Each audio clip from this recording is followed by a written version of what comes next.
हाँ भैया, इकबाल धनौजी, तहसील खड्डा, जिला कुशीनगर। ये इकबाल धनौजी नया चैनल बा भैया। जब ये वीडियो आपके पास पहुंची थे कि लाइक और सब्सक्राइब जरूर करो। यहाँ भैया आपके होली की सुना जा रहा हूँ। होली के रंगवा खेले वाला मुझे नायले घरवा हो। होली के रंगवा खेले वाला मुझे नायले घरवा हो। कैसे के रंगवा खेली देवर सैया जीवानी बहरवा हो। कैसे के रंगवा खेली देवर सैया जीवानी बहरवा हो। देवर जी हमरो नायनी होलियो में बलम। देवर जी हमरो नायनी होलियो में बलम। अरे होली के रंगवा खेले बलम जी नायले घरवा हो। होली के रंगवा खेले बलम जी नायले घरवा हो। कैसे के रंगवा खेली, कैसे के रंगवा खेली देवर सैया जीवानी बहरवा हो। कैसे के रंगवा खेली देवर सैया जीवानी बहरवा हो। देवर जी हमरो नायनी होलियो में बलम। देवर जी हमरो नायनी होलियो में बलम। बड़ी खुशी से कैनी बजरिया सब किनी लैनी सामान हो। बड़ी खुशी से कैनी बजरिया सब सामान किनी लैनी हो। फोन के कहनी बलम से तबो नहीं आईनी हो।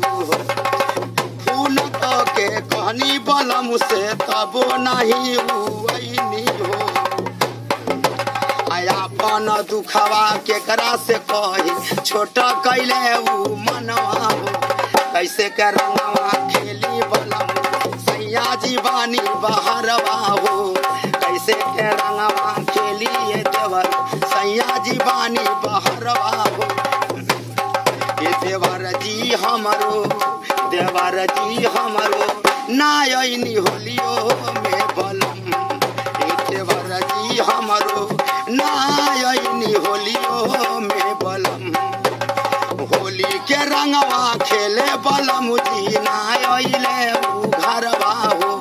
होली के रंगवा खेले बलम जी नायले घरवा हो। कैसे के रंगवा खेली देवर सैया जीवानी बहरवा हो। कैसे के रंगवा खेली देवर सैया जीवानी बहरवा हो। देवर जी हमरो नायनी होलियो में बलम। ये देवर जी हमरो नायनी होलियो में बलम। पूरी पकौड़ी पुआ गुलगुला सगरो हम बनैती हो।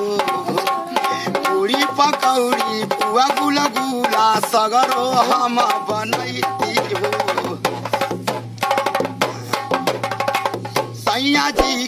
सैया जी हमरो आइल रहती भर पेट खियती हो।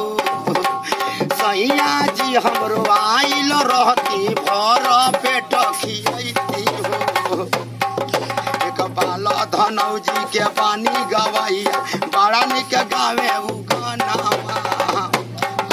एक बाल धनौजी के पानी गवैया बड़ा निक गावे गानावा। ये देवर जी हमरो नायली होलियो में बलम। ये देवर जी हमरो नायनी होलियो में बलम। होली के रंगवा खेले बलम जी नायले घरवा हो। होली के रंगवा खेले बलम जी नायले घरवा हो। कैसे के रंगवा खेली बलम जी जीवानी बहरवा हो। कैसे के रंगवा खेली सेवर सैया जीवानी बहरवा हो। ये देवर जी हमरो ना आईनी होलियो में बलम ए देवर जी हमरो ना आईनी होलियो में